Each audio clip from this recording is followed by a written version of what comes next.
I just couldn't wait to go to China to get her. Love of our children just keeps us moving. Wow, look, there's two beautiful girls. I'm Betsy. I'm 16. I'm Maggie. Hi everyone. Today we will meet a couple from the United States. Their story begins when they adopted their first daughter from China. The little girl filled their lives with so much joy. They knew they had to adopt another girl. The father went to China and found a very lovely girl. Unfortunately, after the trip, the father got a very serious illness and was unable to walk. This situation went from bad to worse when the father lost his job because of the illness. After partially recovering from the illness, the father started to work to support the family. Although these unfortunate events occurred, the couple never thought to give up on their children. The couple continually tried their best to give their children a great education and unparalleled love. Let us learn more about this incredible family.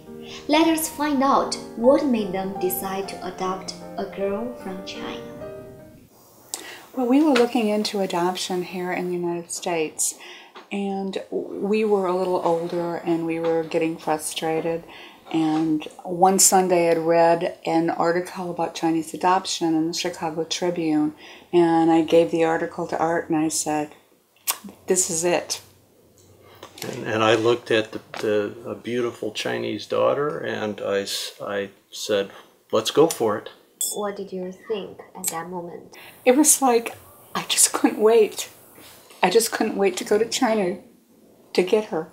My friend, who I had known for a long time, he had worked in the computer field with me for many years. He couldn't understand how I felt this way about a child I had not even met yet. And there's a connection there that I can't explain. But I just wanted to get there and I wanted to adopt her, and it was... You do have the love. Yes, and that's you think right. It's so natural. And it starts right in the beginning. Did you see her picture? Yes. And then you just love it. That's love right. Her right That's away. right. That's right. That's We'd right. show everybody, and I would keep it with me all the time. Mm-hmm. We just could not wait to get on that plane and go to China. We even stayed overnight at the hotel here in O'Hare, so we make sure we wouldn't miss our plane Oh, okay. the next day. I know that sounds weird, but... The family was so excited having their first baby girl from China.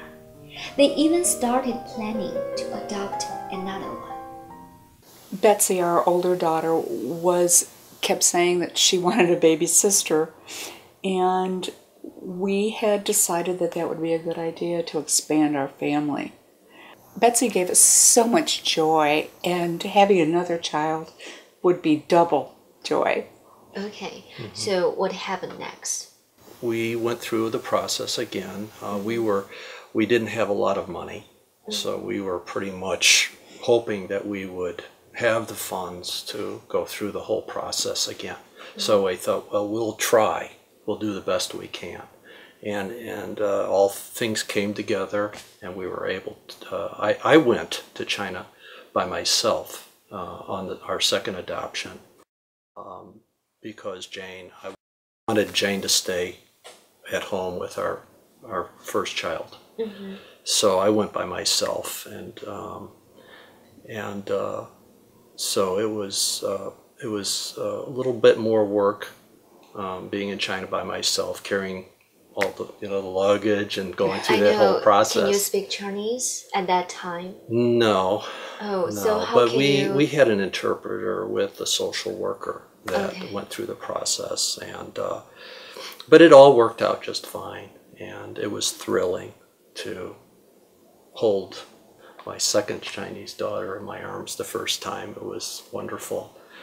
Okay. And So what was your feeling when you first saw your second daughter from China?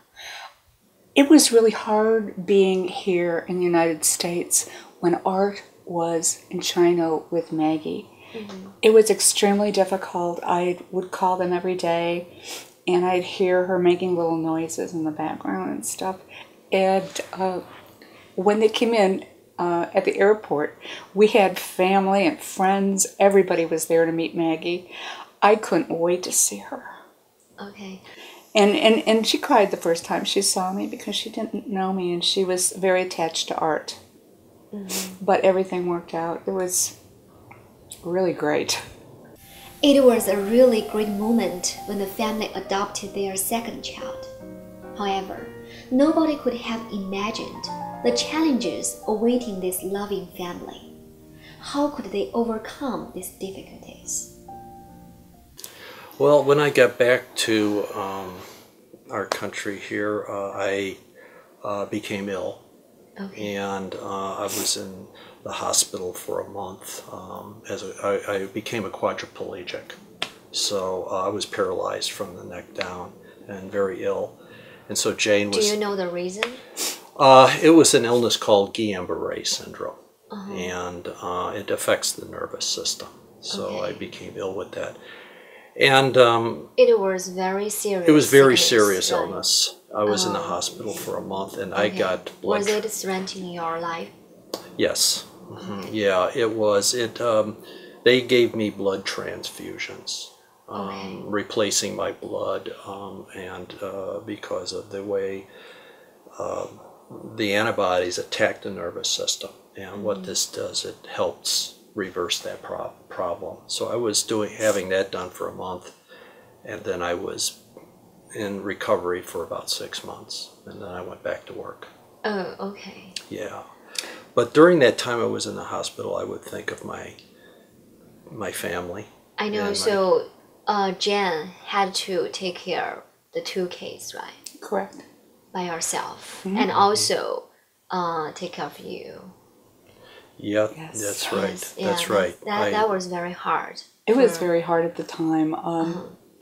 We didn't have a lot of family support because there were other family members that were ill at the time in the hospital too. Okay. Unfortunately, it happened that way. But it was very difficult. I know. So at that, maybe in that 6 months, so have you ever feel regret doing this process, adopting Never. the 2 kids? Never. Why? Because as I was going through this, even though it was very difficult, it didn't make any difference. I knew that Art was going to get well. I had a lot of faith that he would get well. And I was doing the best I could with the girls, and they were flourishing. And I'd take them to see Art in the hospital, and they would get all excited to see him. And I don't regret anything at all.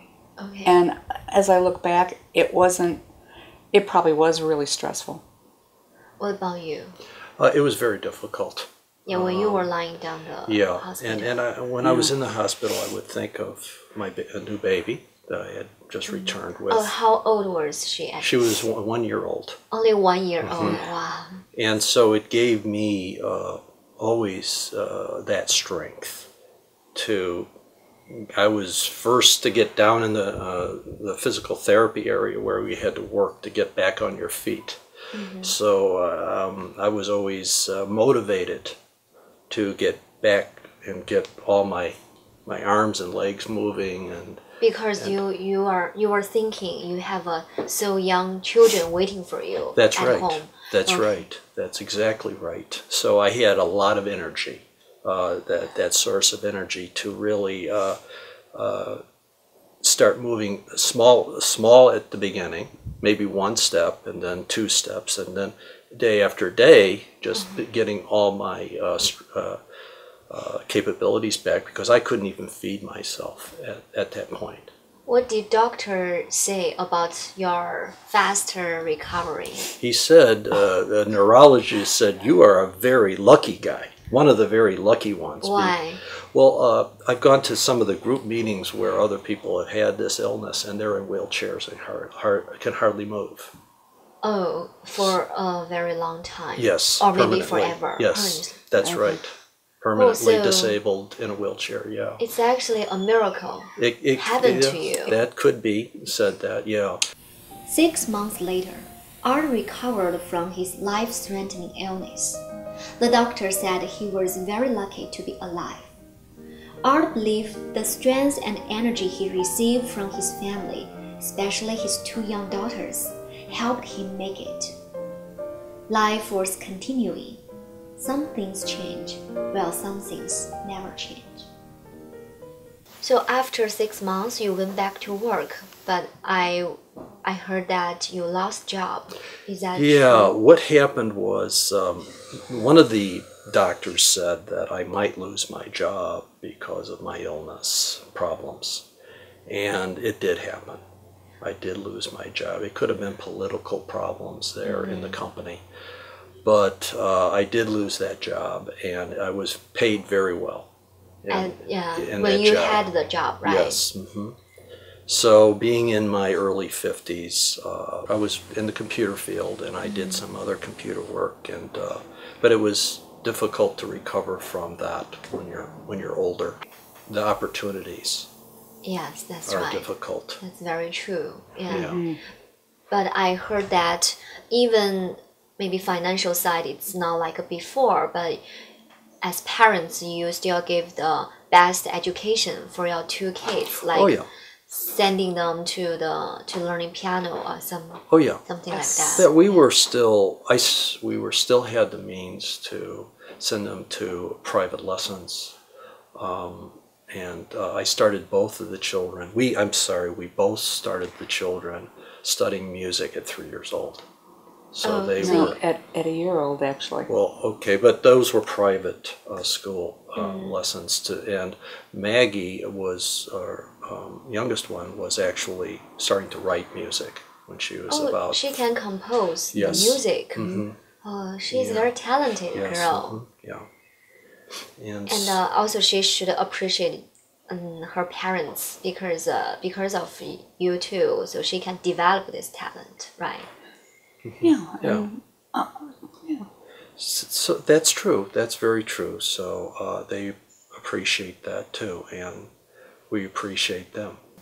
So looking back, what was the source of strength during that difficult times for you? Well, I mean, there's no question about it. Love.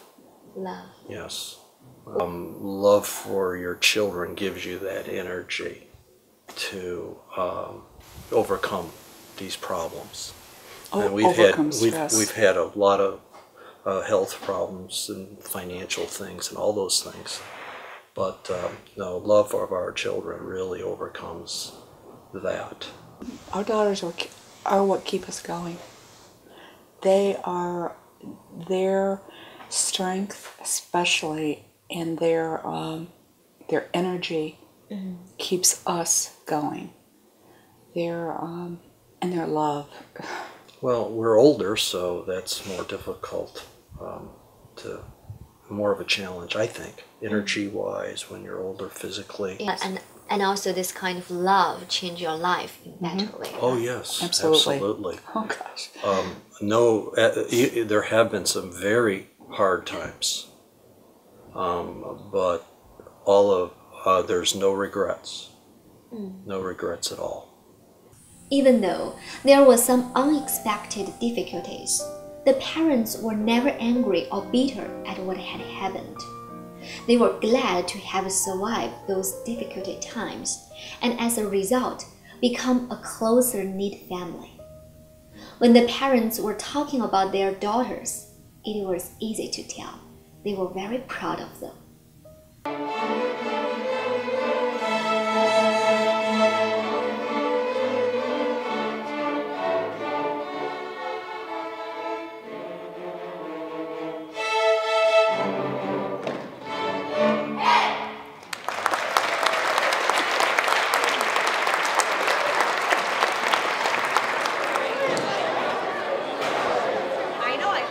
Wonderful children, very smart, and It's just the joy that they've brought. Are they very our close to lives. you? Yes, very Yes. close. Yes. We make sure that they